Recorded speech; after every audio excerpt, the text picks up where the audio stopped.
নদী ছুটে চলে তোমার গান গেয়ে, মুগ্ধ হয়ে দেখি আমি চেয়ে চেয়ে। নদী ছুটে চলে তোমার গান গেয়ে, মুগ্ধ হয়ে দেখি আমি চেয়ে চেয়ে। সাগরের গর্জনে শুনিতে পাই, তুমি প্রভু স্রষ্টা মহান। দৃষ্টি কারা এই মায়ার ভুবন, কেড়ে নেয় প্রভু আমার মন। দৃষ্টি কারা এই মায়ার ভুবন, কেড়ে নেয় প্রভু আমার মন। এসব কিছু তুমি করেছো দান, গাহি তব প্রভু তোমার গান।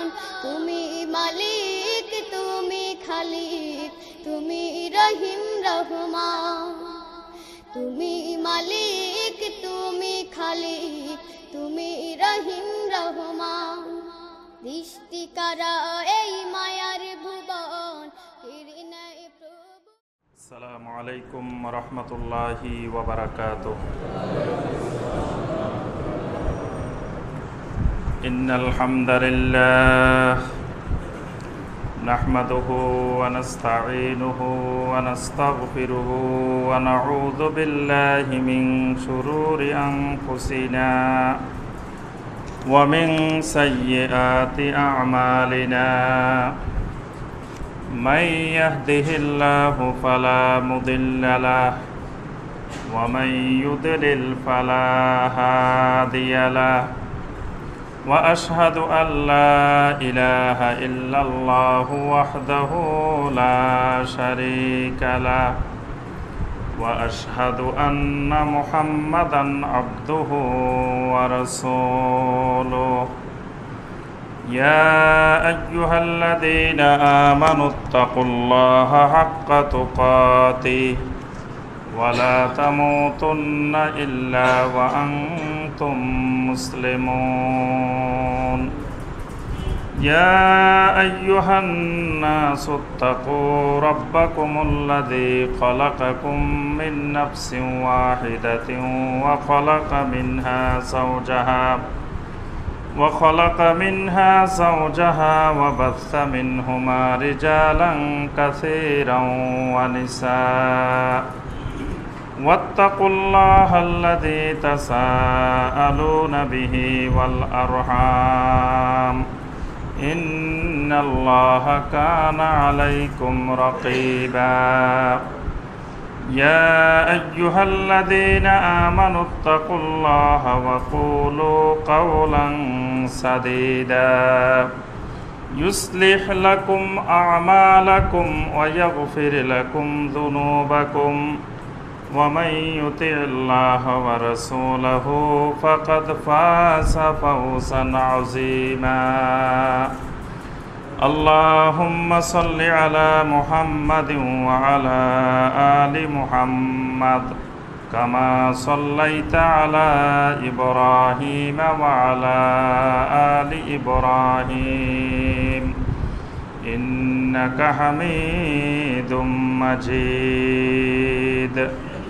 اللهم بارك على محمد وعلى آل محمد كما باركت على إبراهيم وعلى آل إبراهيم إنك حميد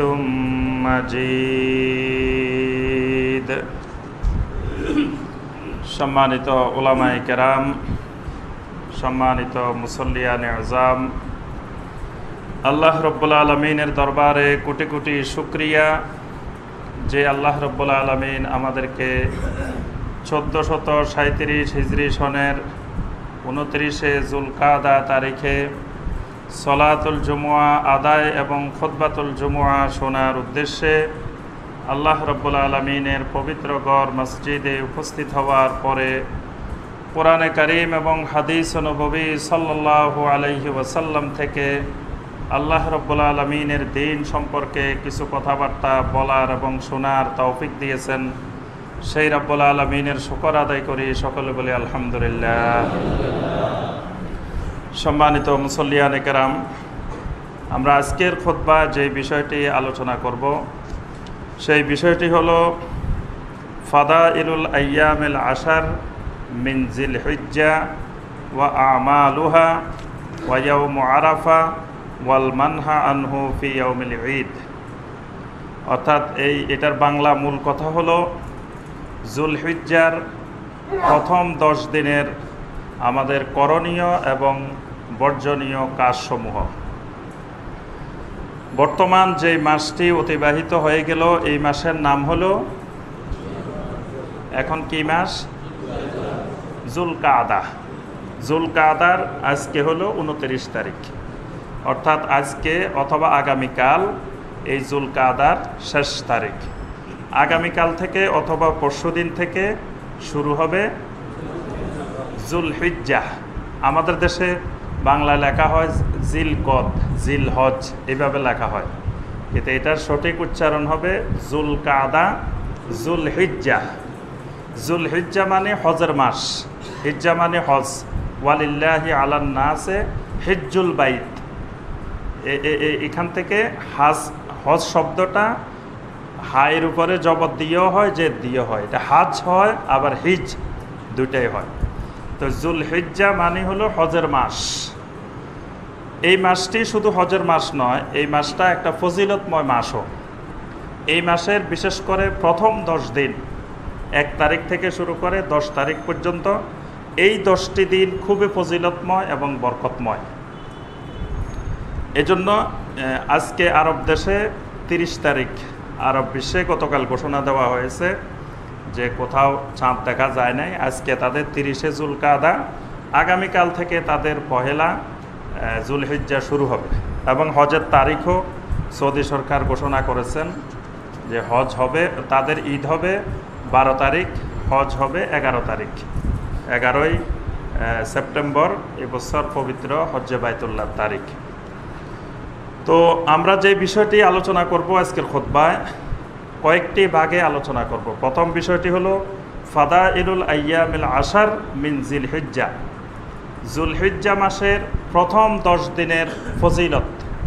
এই 10 দিনের ফজিলত সম্পর্কে কোরআন এবং সুন্নাহ কি এসেছে। তারপরে আলোচনা করব ওয়া আমালুহা, এই 10 দিনের আমল কি, আমাদের করণীয় কি, আমরা হাদিস থেকে এই বিষয়ে কি নির্দেশনা পাই। এরপরে আরেকটি বিষয় আলোচনা করব ফাদাইলু ইয়াউমে আরাফা ওয়া আমালুহা, ইয়াউমে আরাফার ফজিলত এবং ইয়াউমে আরাফায় আমাদের করণীয়। আরেকটি বিষয় হলো এই 10 দিনের মধ্যে বর্জনীয় নিষিদ্ধ কাজসমূহ, যেগুলো আমরা করে থাকি অথচ ইসলামে এগুলো করা নিষিদ্ধ। এই খুতবাটিকে আমরা 2 ভাগে ভাগ করেছি। জুলহিজ্জার প্রথম 10 দিনের করণীয় বর্জনীয়, এটা আজকে হলো পার্ট 1, প্রথম পর্ব। আরেকটি পরবর্তী খুতবায় আমরা ইনশাআল্লাহ এটা দ্বিতীয় পর্ব আলোচনা করব। এই 10 দিনের সাথে অনেকগুলো বিষয় সম্পৃক্ত। এর বাহিরে ইয়াউমুন নাহার, কোরবানি সম্পৃক্ত। তো কোরবানির বিষয় আমরা আজকের খুতবায় আলোচনা করব না, ইনশাআল্লাহ সেটি পরবর্তী খুতবায়। এরপরে আইয়ামুত তাশরিক, আইয়ামুত তাশরিক যে দিনগুলো, এই দিনগুলো খুব ফজিলতময়। আইয়ামুত তাশরিকের কিছু করণীয় আমল আছে, সেগুলো আমরা ইনশাআল্লাহ পরবর্তী খুতবায় আলোচনা করব ইনশাআল্লাহ। প্রথমে আমরা আসি ফাদাইলুল আইয়ামিল আশার মিন জিলহিজ্জা। জুলহিজ্জা মাসের প্রথম 10 দিনের ফজিলত। কোরআনে কারিমে সরাসরি জিলহজ মাসের নাম আল্লাহ পাক উল্লেখ করেন নাই। কোরআনে কারিমে একটি মাসের নাম উল্লেখ আছে। কোন মাস? রমাদান। 12টি মাসের মধ্যে শুধুমাত্র শাহরু রমাদান, সূরা আল বাকারার 185 নম্বর আয়াত, আল্লাহ পাক বলছেন শাহরু রমাদান আল্লাযী উনজিলা ফীহিল কোরআন। সেখানে আল্লাহ পাক রমাদান মাসের নামটি উল্লেখ করেছেন। আর বাকি 11টি মাসের নাম সরাসরি কোরআনে কারিমে উল্লেখ হয় নাই। এই হিসাবে জুলহিজ্জা মাসের নামও কোরআনে কারিমে শাহরু জিলহিজ্জা এরকম উল্লেখ হয় নাই। তবে কোরআনে কারিমের একটি সূরা আছে, সূরা আল ফাজর। সূরা আল ফাজরের প্রথমে আল্লাহ রাব্বুল আলামিন ওয়া লায়ালিন আশর, 10 রাত্রির কসম করেছেন। এই 10 রাত্রি বলতে কোন 10 রাত্রি? এটির ব্যাখ্যায় মুফাসসিরিন ইকরাম বলছেন এই 10 রাত্রি বলতে যুলহিজ্জা মাসের প্রথম 10 দিনের রাত্রি। সুবহানাল্লাহ। আল্লাহ পাক ইরশাদ করেছেন ওয়াল ফাজর ওয়ালায়ালিন আশর ওয়াশ-শাফঈ ওয়াল ওয়াতর ওয়াল ফাজরে, ফজরের কসম, ফজরের শপথ, ওয়ালায়ালিন আশরে, 10 রাত্রির কসম, ওয়াশ-শাফঈ ওয়াল ওয়াতরে, জোড় এবং বেজোড়ের কসম। সুবহানাল্লাহ। কোরআনে কারীমের অলংকার, কোরআনে কারীমের বালাগাত কত উচ্চ মানের। এই সূরাটার দিকে লক্ষ্য করলে আমরা দেখব যে এই সূরাটার ছন্দটা আল্লাহ রাব্বুল আলামিন কত সুন্দর করে মিলিয়েছেন।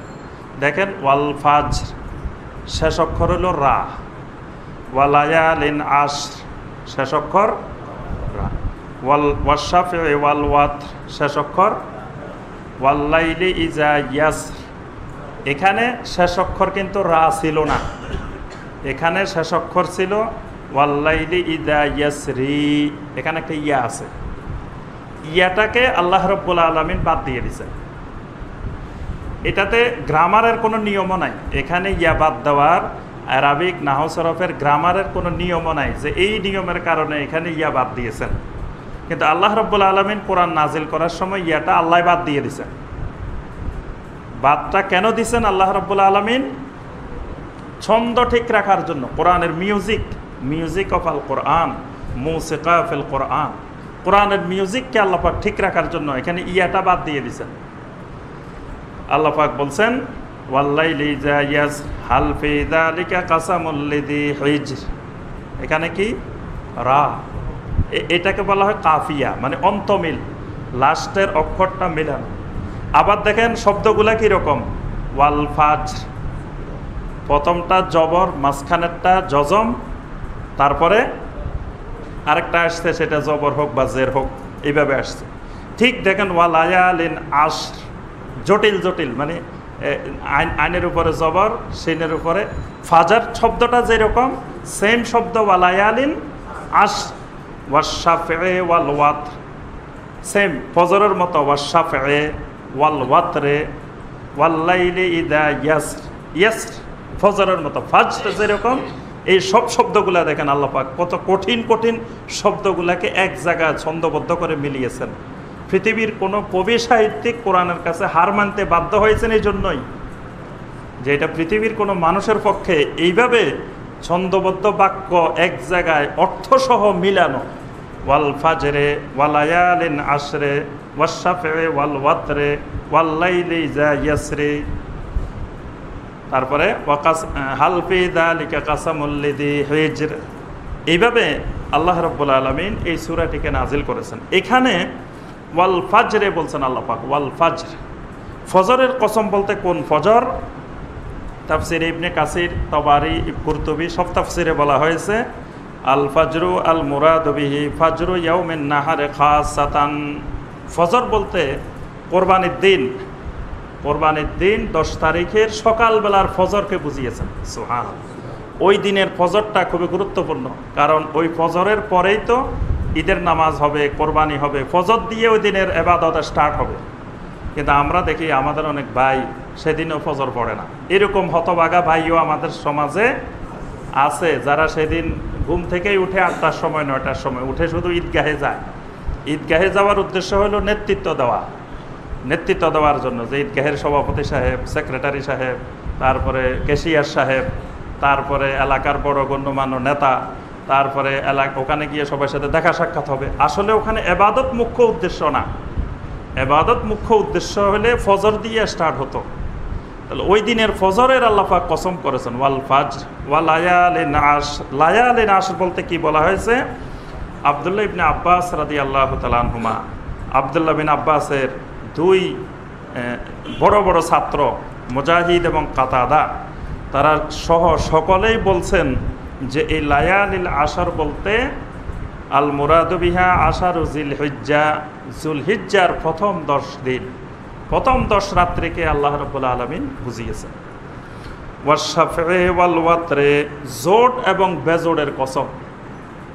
এখানে আব্দুল্লাহ ইবনে আব্বাস রাদিয়াল্লাহু তাআলা আনহুমা, ইকরিমা, দহাক সবাই বলছেন ভিতির বলতে 9 তারিখকে বোঝানো হয়েছে, অর্থাৎ ওয়াশ-শাফঈ জোড় বলতে 10 তারিখ, আর বিতির বলতে 9 তারিখ।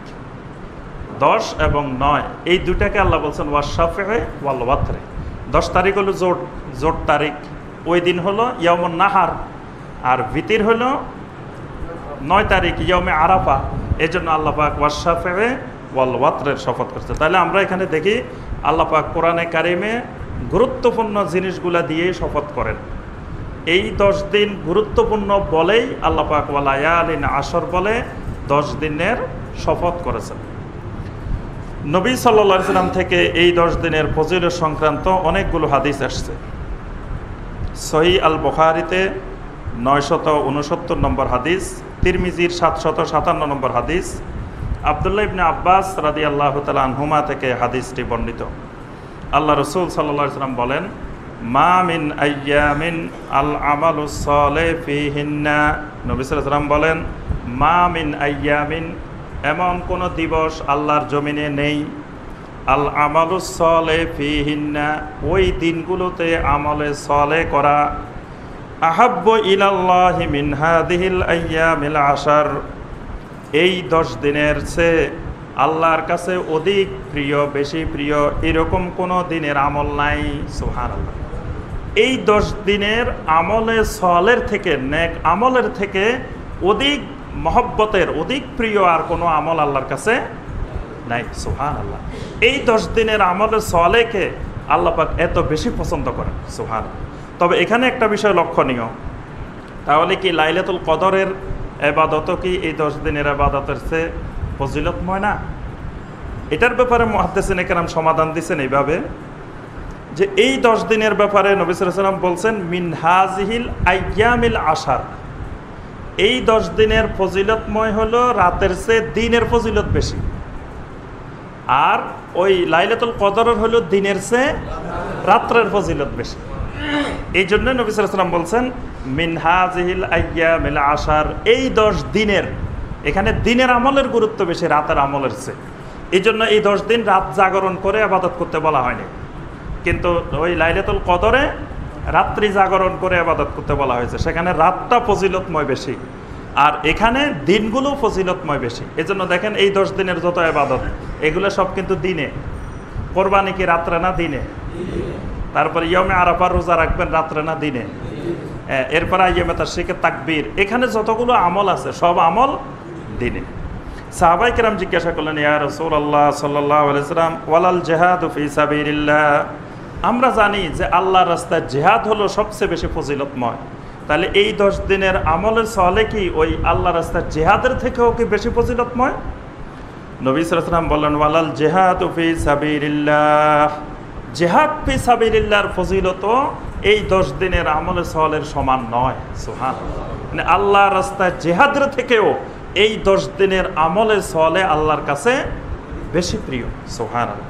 তবে ইল্লা রাজুলুন খরাজা বিনাফসিহি ওয়া মালিহি ফালাম ইয়ারজি মিন যালিকা বিশাইইন, তবে কোনো ব্যক্তি যদি তার নিজের জীবন এবং সম্পদ নিয়ে আল্লাহর রাস্তায় জিহাদ করার জন্য বের হলো, এই জীবন আর সম্পদ নিয়ে এই লোক আর বাড়িতে ফিরে নাই, ওই জিহাদের ময়দানে শহীদ হয়ে গেছে, ওই লোকের মর্যাদা শুধু এই 10 দিনের আমলের থেকে বেশি। সুবহানাল্লাহ। শহীদের মর্যাদাটা শুধু 10 দিনের আমলের চেয়ে বেশি, এর বাহিরে আর কোনো আমলের মর্যাদা এই 10 দিনের আমলের সালেহ থেকে বেশি নয়। সুবহানাল্লাহ। আরেকটি হাদিস এসেছে মুসনাদে ইমাম আহমদের মধ্যে 132 নম্বর হাদিস, আব্দুল্লাহ ইবনে ওমর রাদিয়াল্লাহু তাআলা আনহুমা থেকে হাদিসটি বর্ণিত। নবী সাল্লাল্লাহু আলাইহি ওয়াসাল্লাম বলেন, মা মিন আইয়ামিন আযমু ইনদাল্লাহ ওয়ালা আহাব্বু ইলাইহি মিনাল আমালি ফীহিন্না মিন হাযিহিল আশার, নবী সাল্লাল্লাহু আলাইহি ওয়াসাল্লাম বলেন, এই 10 দিনের আমলের থেকে অধিক মহব্বতের, অধিক প্রিয় এবং এর থেকে বেশি মহান ফজিলতময় কোনো আমল আর কোনো দিবসে নাই। সুবহানাল্লাহ। এই 10 দিনের আমলের থেকে বেশি ফজিলতময়, বেশি মহব্বতের, আল্লাহর বেশি প্রিয় আর কোনো দিনের আমল নাই।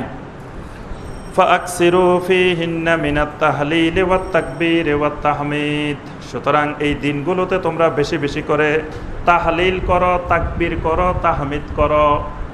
এই দিনগুলোতে বেশি বেশি করে তাহলিল, তাহলিল মানে কি? তাসবিহ মানে সুবহানাল্লাহ, তাহলিল মানে লা ইলাহা ইল্লাল্লাহ, আমাদের দেশে খতমে তাহালিলও আছে। খতমে তাহালিল নাম শোনেন নাই? কি কেউ পড়াইছেন খতমে তাহালিল? পড়ায়ও নাই, এই জন্য নামও জানা না। এই খতমের বেশি প্রচলন হইল ওইদিকে, বিশেষ করে মানে দক্ষিণ অঞ্চলে, যে হ্যাঁ নোয়াখালী, চট্টগ্রাম, তারপরে কুমিল্লা, চাঁদপুর, ওইসব এলাকায় খতমে তাহালিল, বিশেষ করে মানুষ মারা গেলে এই খতম বেশি পড়া হয়। মানুষ মারা যাওয়ার সাথে সাথে খতমে তাহালিল, তাহালিল মানে শুধু লা ইলাহা ইল্লাল্লাহ পড়বে। তো নবী সাল্লাল্লাহু আলাইহি ওয়াসাল্লাম বলেন এই দিনগুলোতে বেশি বেশি তোমরা তাহালিল করো, অর্থাৎ বেশি বেশি লা ইলাহা ইল্লাল্লাহ, লা ইলাহা ইল্লাল্লাহ, লা ইলাহা ইল্লাল্লাহ, লা ইলাহা ইল্লাল্লাহ। রাতে দিনে হাঁটতে চলতে ফিরতে বেশি বেশি তাকবীর।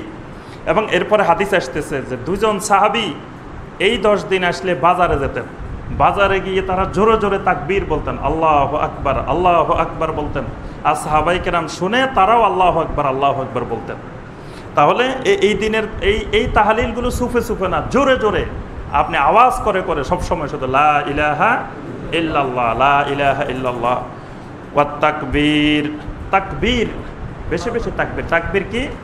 আল্লাহু আকবার, আল্লাহু আকবার, আল্লাহু আকবার। ওয়াত তাহমিদ, তাহমিদ হলো আলহামদুলিল্লাহ, আলহামদুলিল্লাহ, আলহামদুলিল্লাহ। আরেকটা রওয়ায়াতে তাসবিহও আসছে, মিনাত তাসবিহ, বেশি বেশি করে সুবহানাল্লাহ, সুবহানাল্লাহ। তাহলে বেশি বেশি সুবহানাল্লাহ, আলহামদুলিল্লাহ, আল্লাহু আকবার, লা ইলাহা ইল্লাল্লাহ, এই জিকিরগুলো বেশি বেশি করার জন্য নবী সাল্লাল্লাহু আলাইহি ওয়াসাল্লাম নির্দেশ দিয়েছেন। এইগুলো 10 দিনের ফজিলত। এবার আসি আমরা এই 10 দিনের আমল, করণীয় কি আমাদের? করণীয় হলো একটা, সেটা হলো আল আমালুস সালেহ। নবী সাল্লাল্লাহু আলাইহি ওয়াসাল্লাম বলছেন এই 10 দিনের আমলে সালেহ আল্লাহ রাব্বুল আলামিনের কাছে সবচেয়ে বেশি প্রিয়, পছন্দনীয়। তাহলে কাজ হলো একটাই, সেটা আমলে সালেহ। এখন আমলে সালেহ কোনগুলা? তাহলে বোঝা যায় আমল 2 রকমের। এক ধরনের আমল আছে আমলে সালেহ, আরেক ধরনের আমল আছে আমলে গায়রে সালেহ। মানে একটা হলো কবুলযোগ্য আমল, আরেকটা হলো কবুলযোগ্য বিহীন আমল। মানে একটা কবুলযোগ্য, এই আমলটা করলে আল্লাহর দরবারে কবুল হবে। আরেকটা আমলও আছে যে আমল করা হবে কিন্তু আল্লাহর দরবারে কবুল হবে না। তাহলে যেটা কবুলযোগ্য আমল, সালেহ মানে সলাহিয়ত, সলাহিয়ত মানে যোগ্যতা অর্জন করা।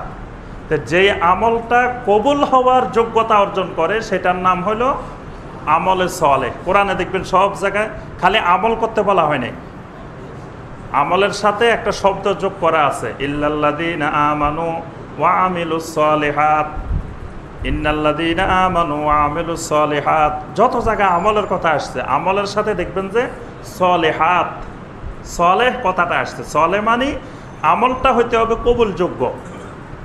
যেমন আমি সালাত আদায় করব, সালাত আদায় করলেই যে এটা কবুলযোগ্য হবে তা না। আমার সালাতের ইখলাস, নিয়ত যদি বিশুদ্ধ না হয় তাহলে আমি সারা জীবন সালাত আদায় করব কিন্তু সালাত কোনোদিন কবুলযোগ্য হবে না। আমার সালাত যদি মুতাবাআত সুন্নতে রাসূলুল্লাহ সাল্লাল্লাহু আলাইহি ওয়াসাল্লাম না হয়, রাসূলুল্লাহ সাল্লাল্লাহু আলাইহি ওয়াসাল্লামের পদ্ধতিতে সুন্নত অনুযায়ী না হয়, তো সারা জীবন নামাজ পড়বো কিন্তু কবুল হবে না। আমার সালাতের মধ্যে যদি রিয়ার আশঙ্কা থাকে, মানুষকে দেখানোর উদ্দেশ্য থাকে, তাহলে সারা জীবন সালাত আদায় করতে পারবো কিন্তু সেটা আমলে সালেহ হবে না। এই জন্যই নবী সাল্লাল্লাহু আলাইহি ওয়াসাল্লাম বলছেন যে এই 10 দিনের আল্লাহর কাছে সবচেয়ে বেশি প্রিয় হলো আল আমালুস সালেহ ফিহিন্না, আমালুস সালেহ। তবে আমলুস সালেহ তো অনেক, সেখান থেকে আমরা হাদিসের আলোকে দেখব কয়েকটি আমলকে আমরা বেশি গুরুত্ব দিতে পারি, যেটা সাহাবায়ে কেরাম এই আমলগুলোকে বেশি গুরুত্ব দিতেন, আমরাও সেগুলোকে গুরুত্ব দেওয়ার চেষ্টা করব ইনশাআল্লাহ। প্রথমে যেটি গুরুত্ব দিব সহিহ মুসলিমের 1977 নম্বর হাদিস, উম্মে সালামা রাদিয়াল্লাহু তাআলা আনহা থেকে বর্ণিত। তিনি বলেন আল্লাহ রাসূল সাল্লাল্লাহু আলাইহি ওয়াসাল্লাম বলেছেন, ইজা রাআইতুম হিলাল জিলহিজ্জা, যখন তোমরা জিলহিজ্জা মাসের নতুন চাঁদ দেখবে, ওয়া আরাদা আহাদুকুম আন ইউদাহিয়া, এবং তোমাদের কেউ যদি এই যুলহিজ্জা মাসে কোরবানি দেওয়ার ইচ্ছা পোষণ করে, যে নিয়ত করছে, ইচ্ছা পোষণ করেছে যে কোরবানি করবে, আল্লাহর রাস্তায় পশু কোরবানি দিবে, এই নিয়তও আছে এবং জিলহজ্জের চাঁদও দেখা গেছে। তাহলে সে কি করবে? ফালিয়ুমসিক আন শারিহি ওয়া আযফারিহি, সেই যেন তার চুল, মাথার, তার শরীরের চুল এবং তার নখগুলোকে স্পর্শ না করে।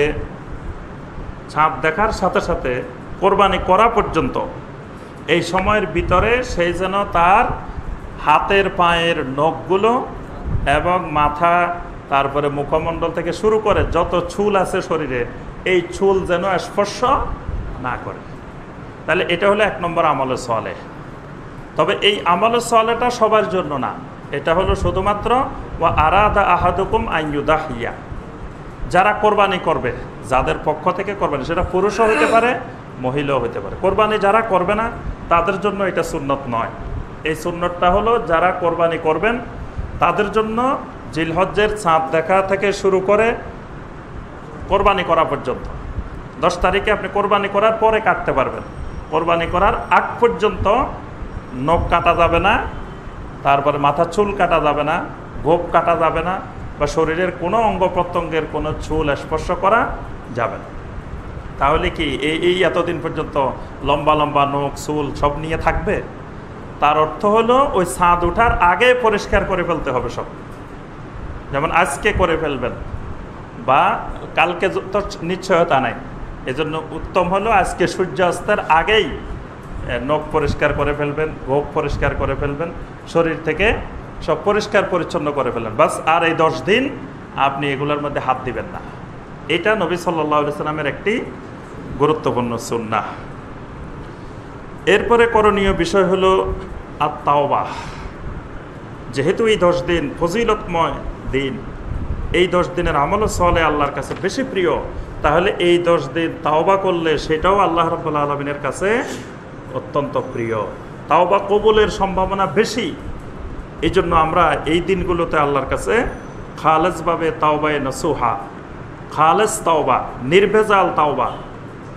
আমরা ইতিপূর্বে তাওবার ব্যাখ্যা দিয়েছি অনেকবার, যে ব্যাখ্যা কিভাবে করতে হবে। সূরা তাহরিমের 8 নম্বর আয়াতে আল্লাহ পাক বলছেন, ইয়া আইয়ুহাল্লাযীনা আমানু তুবু ইলাল্লাহি তাওবাতান নাসুহা, হে ঈমানদারগণ, আল্লাহর নিকটে তওবা করো, তাওবাতান নাসুহা। তাওবাতান নাসুহা অর্থ হলো তাওবাতান খালেসা, খালেস তাওবা, উপকারী তাওবা, কল্যাণময় তাওবা, যেই তাওবার সাথে লৌকিকতার সম্পর্ক নাই। তাওবার সম্পর্ক হলো খালেসভাবে আল্লাহর সাথে আর বান্দার সাথে, এরকম নির্ভেজাল তাওবা। 3 নম্বর করণীয় বিষয় হলো আল হাজ্জ ওয়াল উমরাহ।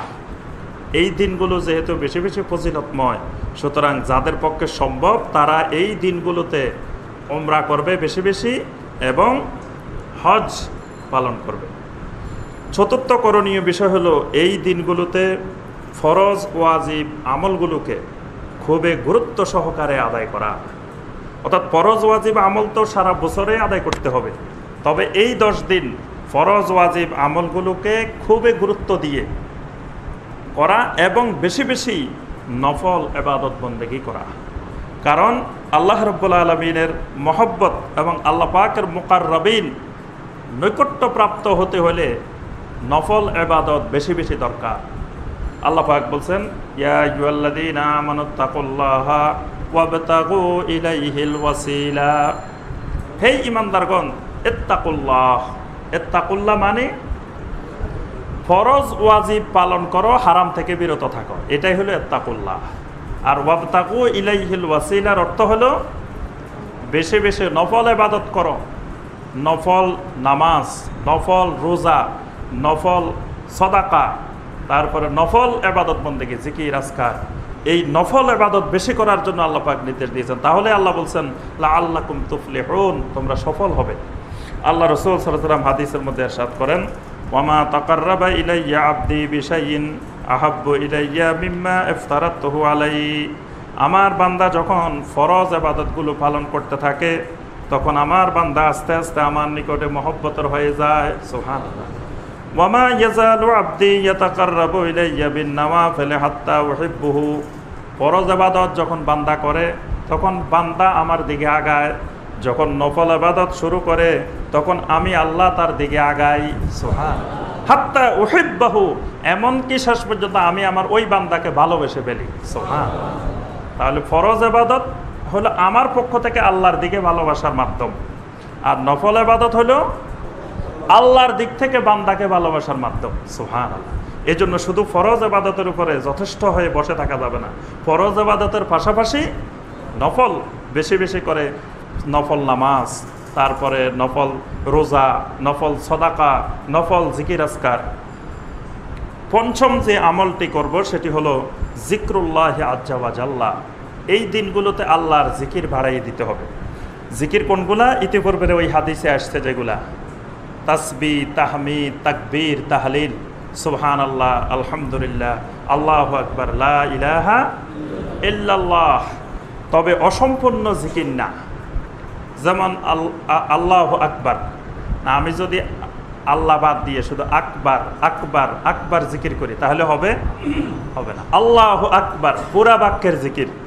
সুবহান আল্লাহ, আমি সুবহানের সাথে আল্লাহ বাদ দিয়ে দিলাম, সুবহান সুবহান সুবহান জিকির করলাম, জিকির হবে না। তারপরে আলহামদুলিল্লাহ, লিল্লাহ বাদ দিয়ে আলহামদু আলহামদু আলহামদু জিকির করলে পুরা বাক্যের জিকির। ঠিক একই রকম লা ইলাহা ইল্লাল্লাহ, এখানেও শুধু অর্ধেক অর্ধেক ভাঙ্গি ভাঙ্গি ইল্লাল্লাহ ইল্লাল্লাহ না, লা ইলাহা ইল্লাল্লাহ।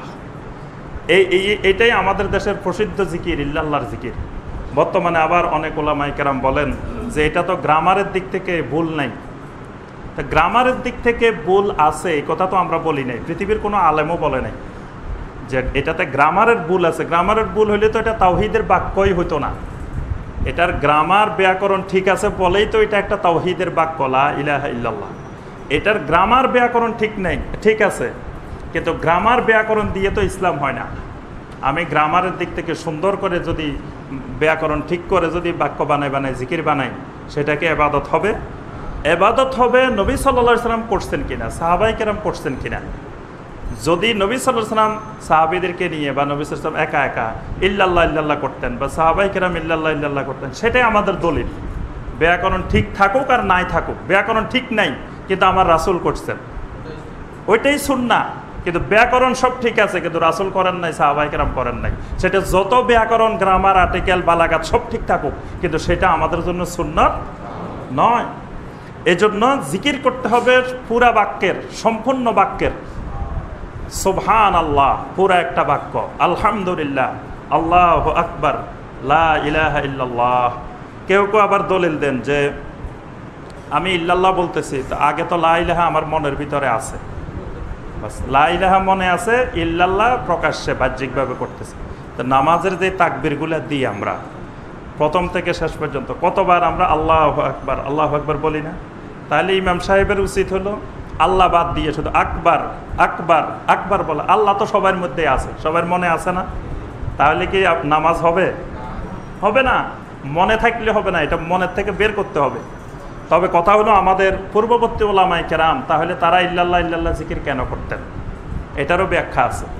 পূর্ববর্তী আমাদের সালফে সালেহিন ওলামায়ে কেরাম যারা ছিলেন, তারা এই ক্ষেত্রে ভুল করেন নাই, তারা সহি কাজ করছে। সেই সহি কাজটা কি? একজন হিন্দু যখন মুসলমান হয়, নতুন একটা নবমুসলিম হয়, তখন নবমুসলিমের যদি আপনি কালেমা পড়াইতে যান, তারা যদি বলেন আশহাদু আল্লাহ ইলাহা ইল্লাল্লাহু ওয়াহদাহু লা শারীকা লা ওয়া আশহাদু আন্না মুহাম্মাদান আবদুহু ওয়া রাসূলুহু, আপনি খুব সুন্দর করে বলে গেলেন। বলার পরে যদি হিন্দু ভাইকে বলেন, সে মুসলমান হচ্ছে, তখন মুসলিম ভাই হচ্ছে, নবমুসলিম ভাই, তাকে বলেন যে দেন আপনি পড়েন, সে পড়তে পারবে?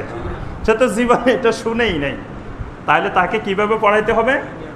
বলেন আশহাদু আল্লাহ ইলাহা ইল্লাল্লাহু ওয়াহদাহু লা শারীকা লাহু ওয়া আশহাদু, এভাবে ভাঙিয়ে ভাঙিয়ে বলতে হবে না? আমাদের পূর্বপুরুষেরা এক সময় লা ইলাহা ইল্লাল্লাহ পুরা বাক্য একসাথে উচ্চারণ করতে পারতো না। তাদেরকে ওই যুগের ওলামায়ে কেরাম বলতো যে বলেন সবাই লা ইলাহা, সবাই বলতো লা ইলাহা লা ইলাহা লা ইলাহা, এটা মুখস্থ করাইতো। তারপরে বলতো যে বলেন ইল্লাল্লাহ ইল্লাল্লাহ ইল্লাল্লাহ, এইভাবে মুখস্থ করানোর জন্য তারা এই কাজটা করতেন। তারা এইভাবে ভাঙ্গি ভাঙ্গি শিখাইতেন। বলেন মুহাম্মাদুর মুহাম্মাদুর মুহাম্মাদুর, ওই যে নুরানি পড়ায় যে দেখেন না, উচ্চারণ করে বলেন মুহাম্মাদুর, একেবারে গলার ভিতর থেকে ছাত্রদেরকে 100 বার উচ্চারণ করায়। ঠিক ওই সময় ওলামায়ে কেরাম আমাদের পূর্বপুরুষদেরকে, তারা লেখাপড়া জানতেন না, কিছু জানতেন না, কোরআনে কারীম পড়তে জানতেন না, তাদেরকে এই তাওহীদের বাক্য শেখানোর জন্য এইভাবে ভাঙ্গি ভাঙ্গি শিখাইতেন যে বলেন লা ইলাহা ইল্লাল্লাহ ইল্লাল্লাহ। তো ওই ইল্লাল্লাহ ইল্লাল্লাহ মানে তারা জিকির চালু করছেন এটা না, তারা আমাদের পূর্ববর্তী ওলামায়ে কেরাম এই উপমহাদেশে তারা ইল্লাল্লাহ শেখানোর জন্য, কালেমা শেখানোর জন্য তারা এই পদ্ধতিটা অবলম্বন করছে। তবে আমরা জিকির করব লা ইলাহা ইল্লাল্লাহ, পুরাটার জিকির করব, কিছু মনের ভিতরে রাখবো, কিছু বাহির করব না, সবটাই বাহির করব অথবা সবটাই ভিতরে থাকবে। আচ্ছা ঠিক আছে, আমরা যদি এই যে মুরগি জবাই করি না, মুরগি জবাই করার সময়, গরু জবাই করার সময় কি বলি? বিসমিল্লাহ আল্লাহু আকবার। এখন আপনি ইচ্ছাকৃত যদি ছেড়ে দেন, যে আমার মনে তো আছে, ইচ্ছাকৃত ছেড়ে দিলেন, ভুলবশত মুমিনের অন্তর থেকে মুমিন যদি না বলে তাহলে হানাফি মাযহাবের দৃষ্টিতে হবে। কিন্তু ইচ্ছাকৃত যদি আপনি বলেন যে আমার মনের ভিতরে তো বিসমিল্লাহ আছে, আল্লাহু আকবারও আছে, এটা বলার দরকার কি? মানুষকে শুনাইতে হবে কেন? আমার মনে মনে আছে, তাহলে কি আপনার এটা জবাই হবে? এটা কোনো মাযহাবে জবাই হবে না। ইচ্ছাকৃত যদি বিসমিল্লাহ ছেড়ে দেয়, আল্লাহর নাম ছেড়ে দেয়, তাহলে মনের ভিতরে থাকলে হবে না, হয় এটা মনের থেকে সব বাহির করতে হবে অথবা সবটাই মনের ভিতরে থাকতে হবে। এটা অর্ধেক বাহির করলাম, অর্ধেক লুকাই রাখলাম। আরেকটা প্রবণতা হলো আমরা কি করি, আমাদের মুরব্বীদের কাজকে হালাল বানানোর জন্য যত কৌশল দরকার আমরা সেই কৌশল অবলম্বন করি। আসলে আমরা মনে করি যে মুরব্বীরা ইল্লাল্লাহ জিকির করছেন, এখন আমরা যদি বলি যে না ইল্লাল্লাহ জিকির করা যাবে না, তাহলে মুরব্বীরা ভুল করছেন প্রমাণিত হয়। তারা ভুল করেন নাই, তাদের অবস্থা আর আমাদের অবস্থা অনেক পার্থক্য আছে। তারা যেই অবস্থায় এই দেশে দিন কায়েম করছেন, দিনের প্রসার করছেন, বর্তমান প্রেক্ষাপট সম্পূর্ণ ভিন্ন। তারা দেশকে দেশ পালকিতে করে যাইতেন। এখন আমরা কত অত্যাধুনিক যানবাহনে, প্রাইভেট কারে করে দাওয়াতে কাজ করতে যাই, দাওয়াত দিতে যাই নোয়াখালী। ওই সময় পীর সাহেবেরা বিভিন্ন অঞ্চল থেকে নোয়াখালী যাইতে হইলে কিভাবে যেতেন? সে নৌকায় করে, পালকিতে করে, তারপরে গরুর গাড়িতে করে, কত কষ্ট করে যাইতেন। সেই সময়কার অবস্থা আর বর্তমান অবস্থা কি এক? সেই সময়কার মানুষ ওই জানতেন না, তাদেরকে শেখানোর জন্য তারা বিভিন্ন কৌশল অবলম্বন করতেন। তারা তখন তাদেরকে মনে করতেন যে এক লোক ক্লাস 1-এ পড়ে নাই, তাকে যদি আমি অনার্সে ভর্তি করাইতে নিয়ে যাই, ওই সময়ের মানুষ ছিল তারা ক্লাস 1, 2, 3ও জানান নাই, তারা কোনো অক্ষর জ্ঞানে ছিল না। তাদেরকে দিন শেখানো আর পিএইচডি ডিগ্রিধারীদেরকে দিন শেখানো দুইটাকে এক জিনিস। তারা ওই সময় কত কষ্ট করে তাদের জীবনের সব বিসর্জন দিয়ে তারা এই গ্রাম, বাংলার গ্রামে গ্রামে ঘুরে ঘুরে তারা এইভাবে দিন শেখানোর বিভিন্ন কৌশল অবলম্বন করতেন। কিন্তু তাই বলে তারা ভুল করেন নাই। এই বিষয়টা খেয়াল রাখলে আর আমাদের ওই ইল্লাল্লাহ জিকিরকে জায়েজ বানানোর জন্য এত কৌশল, এত গ্রামার, এত আর্টিকেল, এত ব্যাকরণ আমাদের দরকার হয় না। আল্লাহ পাক আমাদের সবাইকে সঠিকভাবে জিকির করার তৌফিক দান করুন। এরপরে যে কাজটি করতে হবে সেটি হলো, এ তাহলিল তাকবীরের ব্যাপারে একটা হাদিস আছে বুখারীর মধ্যে, কিতাবুল ঈদাইন। এখানে একটা হাদিস আসছে, আব্দুল্লাহ ইবনে ওমর রাদিয়াল্লাহু তাআলা আনহুমা এবং আবু হুরায়রা রাদিয়াল্লাহু তাআলা আনহু ইয়াখরুজান ইলা সুক ফি আইয়ামিল আশর, এই 10 দিন যখন আসতো তারা বাজারের দিকে বের হয়ে যেতেন, বাজারে যেতেন। ইউকাব্বিরান, বাজারে গিয়ে তারা জোরে জোরে তাকবীর বলতেন, আল্লাহু আকবার আল্লাহু আকবার বলতেন। ওয়া ইউকাব্বিরুন নাসু বিতাকবীরিহিমা, তাদের দুইজনের তাকবীর শুনে অন্যান্য মানুষেরাও তাকবীর বলতেন, আল্লাহু আকবার আল্লাহু আকবার বলতেন, সুবহানাল্লাহ। তাহলে এই 10 দিনের একটি গুরুত্বপূর্ণ আমল তাসবিহ, তাহলিল, তাকবীর, তাহমিদ। এরপরে আরেকটি গুরুত্বপূর্ণ আমল হলো রোজা রাখা। এই 9 দিনে রোজা রাখা, 1 থেকে 9। 10 তারিখ তো রোজা রাখা যাবে না, ঈদের দিন রোজা রাখা হারাম। তাহলে 9 তারিখ পর্যন্ত এই 9 দিন রোজা রাখা, এটাও একটি গুরুত্বপূর্ণ এই দিনগুলোর আমল। আবার কেউ যদি 9 দিন রাখতে না পারি, এই 9 দিনের ভিতরে সোমবার বৃহস্পতিবার আসবে, সোমবার বৃহস্পতিবারগুলো রাখলাম। অন্য সময়ের সোমবার বৃহস্পতিবার আর এই 10 দিনের সোমবার বৃহস্পতিবার ফজিলতের দিক থেকে অনেক পার্থক্য হবে। তারপরে ইয়মে আরাফাতটা রাখলাম, সোমবার বৃহস্পতিবার ধরেন 3টা আসলো, আর আরাফার একটা রাখলাম, 4টা, 4-5টা হলেও রাখলাম। আর যারা সম্ভব হয় 1 থেকে 9 পুরা দিনগুলো আমরা রোজা রাখলাম। এই ব্যাপারে মুসনাদ ইমাম আহমদের 2236 নম্বর হাদিস, হাফসা রাদিয়াল্লাহু তাআলা আনহা বলেন, আরবাউন লাম ইয়াকুন ইয়াদাহুন্না নবিয়্যু সাল্লাল্লাহু আলাইহি ওয়াসাল্লাম। হাফসা রাদিয়াল্লাহু তাআলা আনহা বলেন যে নবী সাল্লাল্লাহু আলাইহি ওয়াসাল্লাম কখনো 4টি আমল ছেড়ে দিতেন না। একটা আমল হলো সিয়ামু ইয়াউমে আশুরা, আশুরার দিনে রোজা রাখা। এটা নবী সাল্লাল্লাহু আলাইহি ওয়াসাল্লাম কখনো বাদ দিতেন না। ওয়াল আসর মানে এই জিলহজ্জের প্রথম 10 দিন রোজা রাখতে, মানে প্রথম 1 থেকে 9 পর্যন্ত এই দিনগুলোতে রোজা রাখা, এটা নবী সাল্লাল্লাহু আলাইহি ওয়াসাল্লাম ছেড়ে দিতেন না। অর্থাৎ নবী সাল্লাল্লাহু আলাইহি ওয়াসাল্লাম পহেলা জুলহিজ্জা থেকে 9 জুলহিজ্জা পর্যন্ত 9 দিনেই রোজা রাখতেন। ওয়া সালাসাতু আইয়ামিন মিন কুল্লি শাহর, প্রত্যেক মাসে, প্রতি মাসে 3 দিন, 13 তারিখ, 14 তারিখ, 15 তারিখ। ওয়ার রাকাতাইনে কাবলাল গাদাত, ফজরের নামাজের আগে 2 রাকাত নামাজ, এটাও নবী সাল্লাল্লাহু আলাইহি ওয়াসাল্লাম কখনো বাদ দিতেন না। তো ফজরের সুন্নতটা সফরে থাকলেও নবী সাল্লাল্লাহু আলাইহি ওয়াসাল্লাম এটা বাদ দিতেন না কোনো অবস্থায়। তাহলে এই 4টি আমলের একটা আমল হলো এই 10 দিনের মধ্যে 9 দিন রোজা রাখা। এরপর একটি আমল হলো আল উদহিয়া, কোরবানি করা। একটি আমল হলো সলাত ঈদুল আজহার সলাত আদায় করা। এরপর আমরা আসি বিশেষ করে 9 তারিখ ইয়মে আরাফা। ইয়মে আরাফার ফজিলত সহিহ মুসলিমের 1348 নম্বর হাদিস, আয়েশা রাদিয়াল্লাহু তাআলা আনহা বর্ণনা করেন, মা মিন ইয়াউমিন আকসারা মিন আইয়াতাকাল্লাহু ফীহি আবদাম মিনান নার মিন ইয়াউমি আরাফা। নবী সাল্লাল্লাহু আলাইহি ওয়াসাল্লাম বলেন, পৃথিবীতে এমন কোনো দিন নেই যেই দিন আল্লাহ রাব্বুল আলামিন এত বেশি বান্দাকে জাহান্নামের আগুন থেকে মুক্তি দেন মিন ইয়াউমি আরাফা, আরাফার দিনের থেকে। সুবহানাল্লাহ, আরাফার দিন থেকে বেশি মানুষকে জাহান্নাম থেকে মুক্তি দেওয়া হয়, এইরকম কোনো দিন নাই। তাহলে বোঝা যায় লাইলাতুল কদরের রাত্রিতেও এত মানুষকে জাহান্নাম থেকে মুক্তি দেওয়া হয় না যত মানুষকে ইয়াউমে আরাফার দিনে আল্লাহ পাক মুক্তি দেন। কারণ ওই দিন এক ময়দানেই তো আপনার 40-50 লাখ, সে 40-50 লাখ যদি আল্লাহ মাফ করেন এক ময়দানে, আবার আছেন সারা দুনিয়াতে লক্ষ লক্ষ মুসলিম সেদিন আল্লাহর কাছে ইস্তেগফার করতেছে, দোয়া করতেছে। সেদিন তো সবার জন্য ফজিলতময়, হাজিদের জন্য যেমন ফজিলতময়, যারা গায়রে হাজি, আমরা যারা বাংলাদেশে আছি তাদের জন্য ফজিলতময়। তাহলে আল্লাহ পাক সেদিন সবাইকে মাফ করতেছেন, হাজিরকেও মাফ করতেছেন, গায়রে হাজিদেরকেও মাফ করতেছেন। এই জন্য নবী সাল্লাল্লাহু আলাইহি ওয়াসাল্লাম বলেন, এই দিনের চেয়ে বেশি সংখ্যক কোনো বান্দাকে আল্লাহ জাহান্নামের আগুন থেকে মুক্তি দেন না। সুবহানাল্লাহ। সহিহ মুসলিমের 1163 নম্বর হাদিস, নবী সাল্লাল্লাহু আলাইহি ওয়াসাল্লাম এই দিনে রোজা রাখার ফজিলত বর্ণনা করে বললেন, সিয়ামু ইয়াউমি আরাফা আহতাসিবু আলাল্লাহি আন ইউকাফিরা সানাতাল্লাতী ক্বাবলাহু ওয়া সানাতাল্লাতী বা'দাহু।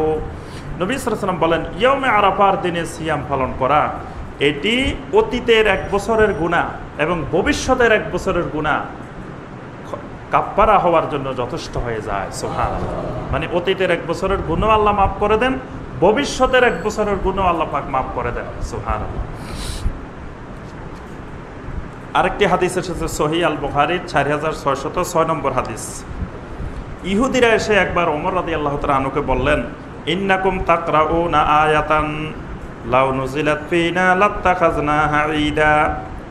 ইহুদিরা এসে ওমর রাদিয়াল্লাহু তাআলা আনহুকে বললেন, তোমরা এমন একটি আয়াতে কারিমা তেলাওয়াত করো, এই আয়াতটা যদি আমাদের উপরে নাজিল হইতো আমরা ওই দিনটাকে ঈদের দিন বানাই ফেলতাম। সুবহানাল্লাহ। এরকম আয়াত যদি আমাদের তাওরাতে আসতো তাহলে আমরা ওই দিনকে ঈদের দিন ঘোষণা দিতাম। তখন ওমর রাদিয়াল্লাহু তাআলা আনহু বললেন, ইন্নী লা আলামু হাইসু উনজিলাত।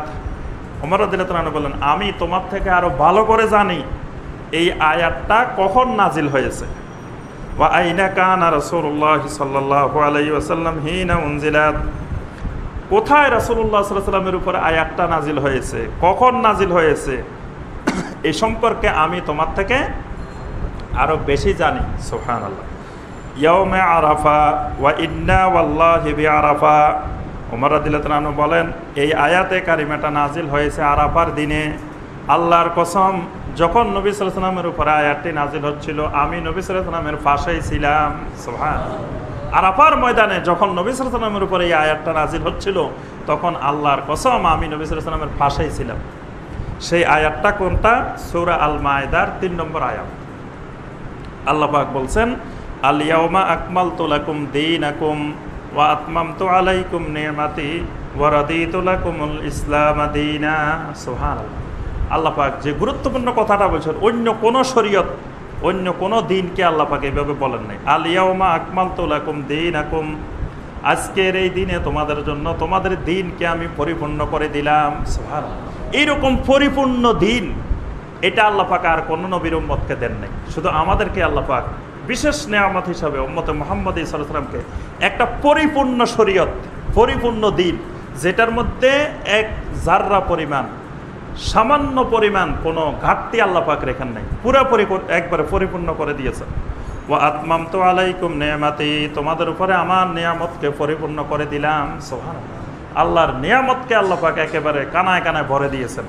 ওয়া রাদিতু লাকুমুল ইসলাম দীনা, তোমাদের জন্য ইসলামকে আমি দিন হিসাবে মনোনীত করে দিলাম। সুবহানাল্লাহ।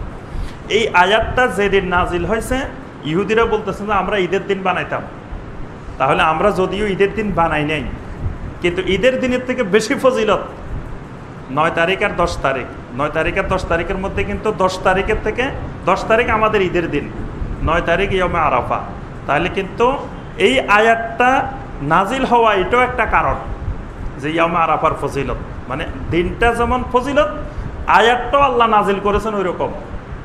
মানে আমরা বলি না সোনায় সোহাগা, যেমন দিন আয়াতও ওই রকম আল্লাহ পাক ওই দিনটাতে নাজিল করছেন। ইয়মে আরাফার দিনে নবী সাল্লাল্লাহু আলাইহি ওয়াসাল্লামের উপরে নাজিল করা হয়েছে।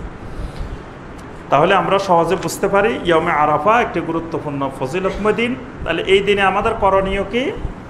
এই দিন সিয়াম পালন করা, রোজা রাখা। তবে হাজী সাহেবেরা রাখবে না, যারা আরাফার ময়দানে উপস্থিত থাকবে তারা সেদিন রোজা রাখতে পারবে না। যারা আরাফার ময়দানে উপস্থিত থাকবে না তাদের জন্য সেদিন সিয়াম।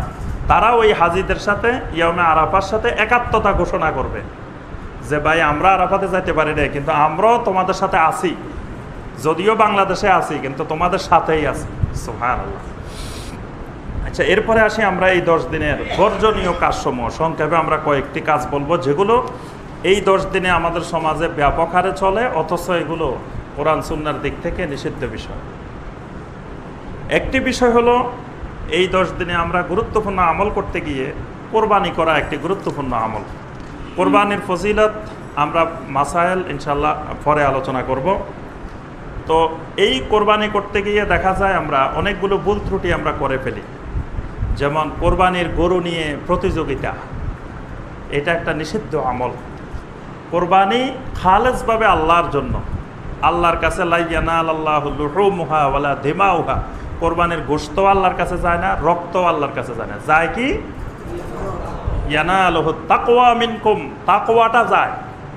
তাহলে কোরবানির গরু মুখ্য বিষয় না, মুখ্য বিষয় কি? তাকওয়া। এখন কোরবানি করতে দিয়ে যায় যদি আমার তাকওয়ায় হারাই যায়, যে আমার আরেকজন আমার পাশের বাড়ি বা আরেক লোকে গরু কিনছে 70,000, আমাকে কিনতে হবে 80,000, তার থেকে কমপক্ষে 10,000 বেশি থাকতে হবে। এই মনোবৃত্তি নিয়ে মানে প্রতিদ্বন্দ্বিতা করে এবং দুনিয়ার মানে প্রদর্শন ইচ্ছা, যে আমার নিজেকে বড় করে জাহের করা, এইসব করে যদি আমরা প্রতিযোগিতা করে এই জাতীয় প্রদর্শন করে আমরা গরু কিনি কোরবানি করার জন্য, যদিও ইবাদতের জন্য, কিন্তু সেই ইবাদত আল্লাহর কাছে কবুল হবে না। কারণ ইবাদতের মধ্যে যদি রিয়া থাকে, লোক দেখানোর কোনো সামান্যতম অংশও থাকে, সামান্যতম ইচ্ছাও থাকে, তাহলে আল্লাহ পাক সেই ইবাদত কবুল করেন না। আল্লাহ পাক বলবেন যে তুমি মানুষ দেখানোর জন্য করছো, তো মানুষে তো দেখছে, আমার কাছে আবার কি? মানুষকে দেখানোর তোমার উদ্দেশ্য ছিল, তো মানুষ তো দেখছে তুমি এত টাকার গরু জবাই করছো, এই এলাকার মধ্যে সবচেয়ে বড় গরু, সবচেয়ে বেশি দামের গরু তুমি কিনছো, এটা তো মানুষ জানছে, দেখছে, তাহলে আর আমার কাছে কি? জনগণ থেকে পাইলে আল্লাহর কাছে পাওয়া যাবে না। মানে একই ব্যক্তির 2 জায়গা থেকে বেতন নিতে পারবে না, এটা আমাদের দেশের রুলস আছে যে এক ব্যক্তি 2 জায়গা থেকে বেতন নেওয়া যায় না, বেতন নেওয়া নিষিদ্ধ।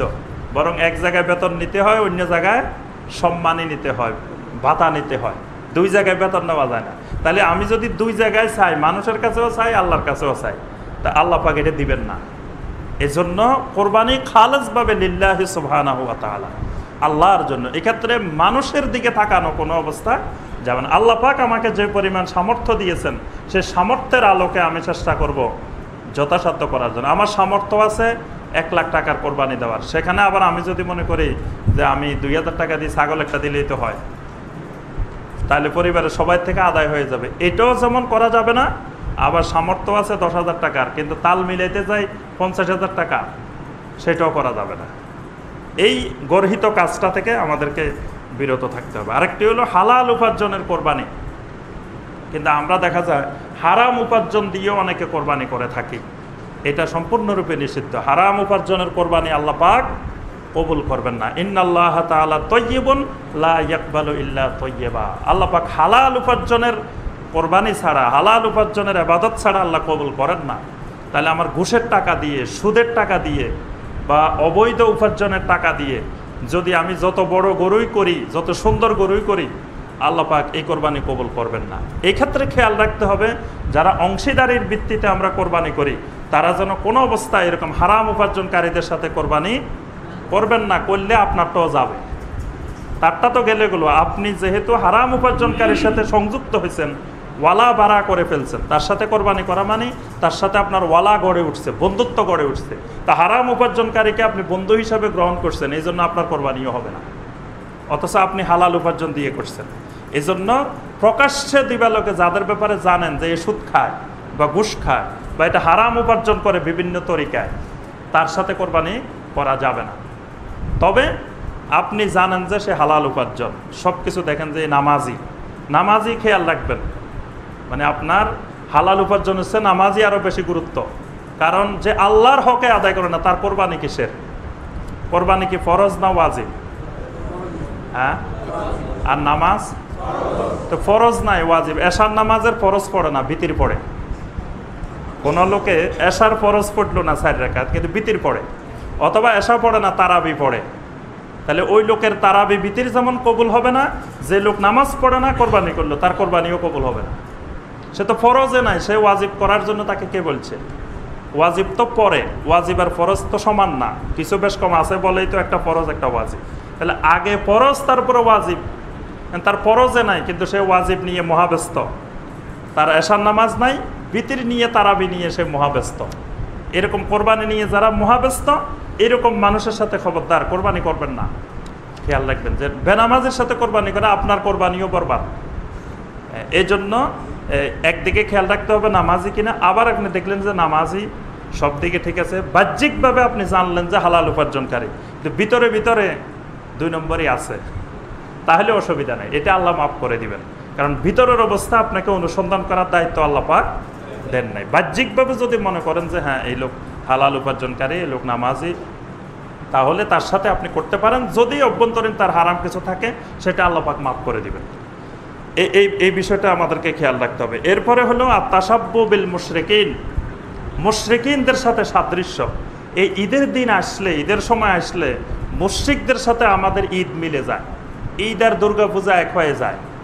মানে ঈদকে এমনভাবে উদযাপন করি যেটা মনে হয় যে এটা অমুসলিমদের একটা অনুষ্ঠান। যেমন বৌদ্ধ পূর্ণিমা হচ্ছে, অথবা লক্ষ্মী পূজা হচ্ছে, কালী পূজা হচ্ছে, এই জাতীয় অনুষ্ঠান বানাই ফেলি আমরা ঈদকে। ঈদের দিনের আগের রাত্রে এই এলাকা না, মনে হয় পুরো বাংলাদেশে মানুষ ঘুমাইতে পারে না এখন। আতশবাজি ঈদের আগের রাত্রে সারা রাত আতশবাজি, গান বাজনা চলতেই থাকে। এই গান বাজনা, আতশবাজি এগুলো তো মুশরিকদের বিষয়, মুশরিকদের সংস্কৃতি, এটা ঈদের সংস্কৃতি না। তাহলে এই সংস্কৃতিগুলো এটা হারাম কোনো মুসলিমের জন্য ওই রাত্রিতে আতশবাজি করা। এই যে ছেলেরা দেখি যে সারা রাত আতশবাজি করে, আমরা ঘুমাইতে পারি না। গত ঈদেও ওই রাত্রে আমরা ঘুমাইতে পারিনি, যে সারা রাত আতশবাজি করছে। এই যেই ছেলেগুলো আতশবাজি করতেছে এরা কি এই এলাকার আপনাদের ছেলেরা, নাকি অন্য এলাকা থেকে আসি এখানে আতশবাজি করে? তা আপনাদের ছেলে হলে আপনারা কি করেন? যেই বাবা ছেলে কন্ট্রোল করার পাওয়ার নাই, এর বাবা থাকারও অধিকার নাই।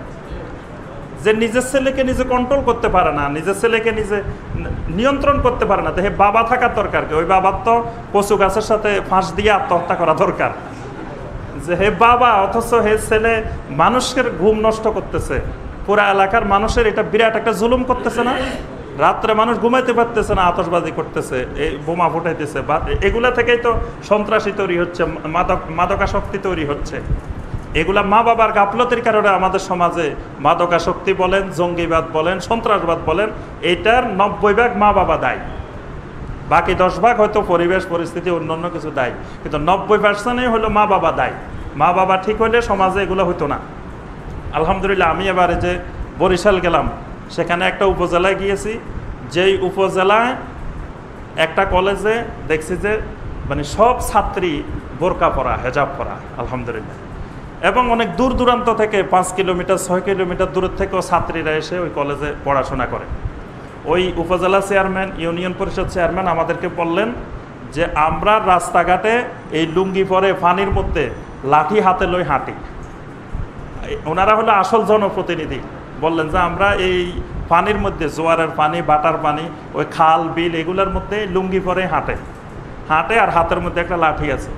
বলে যে কোনো এলাকায় এই একটা মেয়ে যদি আসার সময় যদি কোনো ছেলে একটু ইপটিজিং করে, একটা মেয়েকে লক্ষ্য করে কিছু বলছে, আমরা বলছি যে সাথে সাথে শুধু ওই ছেলেটা কাজ ছেলে এই খবরটা আমাদেরকে মোবাইলে জানাই দিবা, বাস, আর কিছু লাগবে না। ওই যার ছেলে তার 14 গোষ্ঠীর খবর করে তারপর আমরা ছাড়ি। ওই সমাজে বললো যে পুরা বাংলাদেশে ইপটিজিং সমস্যা আছে, কিন্তু আমাদের এখানে আজ পর্যন্ত কোনোদিন কোনো ইপটিজিং সমস্যা হয় নাই। একটা মেয়ে যে ইপটিজিংয়ের কারণে কলেজে আসতে পারে না, সমস্যা হয়েছে, এই ঘটনা ঘটে না। তাহলে এটা না ঘটার কারণ কি? ওই যে নিয়ন্ত্রণ আছে। আর যেখানে নিয়ন্ত্রণ থাকবে না সেখানে তো এই সন্ত্রাসবাদ, জঙ্গিবাদ, মাদকাসক্তি এগুলো হবেই। তো এই জন্য আমি আপনাদেরকে অনুরোধ করব, মসজিদের ইমাম হিসাবে আমারও একটা বিরাট দায়িত্ব রয়েছে আপনাদেরকে সতর্ক করা, যে আপনাদের ছেলেদেরকে আপনারা নিজেরা নিয়ন্ত্রণ করেন, যে আপনারা ঈদের রাত্রিতে বন্ধ করে দেন। এগুলো কেন? এগুলো তো অমুসলিম সংস্কৃতি, এগুলো মুসলমানদের সংস্কৃতি না। যে সারা রাত কি আতশবাজি ফুটাবে, এটা কি দুর্গা পূজা, এটা কালী পূজা, এটা বৌদ্ধ পূর্ণিমা, এটা ঈদুল আধহা, এটা একটা ইবাদত। এবং ওই রাত্রি, ঈদের রাত্রি মানুষ নীরবে, নিস্তব্ধে, একান্তে আল্লাহর ইবাদত করবে, আল্লাহর কাছে কান্নাকাটি করবে। সেখানে এগুলো কি? এই অমুসলিম সংস্কৃতি, মুশরিকদের সংস্কৃতি। এরপরে দেখা যায় আমরা ঈদের দিন আসলে মুশরিকদের মতো আমরা সাজগোজ, সাজসজ্জা, ঘোরাফেরা, মনে হয় যে এটা একটা যে ইসলামী ইবাদত ঈদুল আজহা, সেটাই আমরা বলে যাই। অমুসলিমদের সংস্কৃতি গ্রহণ করে আমরা ঈদের দিন ওই স্টার প্লাসে কোন শাড়ি দেখাইছে, স্টার জলসায় কোনটা দেখাইছে, ওই শাড়ি, ওই জামা নিয়ে আমাদের মা বোনেরা মহাব্যস্ত যে ওইটা কিনতে হবে। এবং ঈদের দিন ওই জামা পরে পরে রাস্তায় মানুষকে দেখানোর জন্য বেপরদাভাবে, অশালীনভাবে ঘুরে বেড়ান। এই কাজগুলো এই মাসের নিষিদ্ধ কাজ। এই কাজগুলো থেকে আমাদেরকে বিরত থাকতে হবে। এরপরে এই মাসের নিষিদ্ধ কাজ যেটা বললাম, হেজাব লঙ্ঘন করা, পর্দা লঙ্ঘন করে সালাম করে আর সালামি নে। ঈদের দিন শাশিরে যায় সালাম করে, কি জন্য সালাম করে? সালামি নিতেছে ঈদের। তো শাশির সাথে সেদিন পর্দা লঙ্ঘন করা, এটা জায়েজ আছে?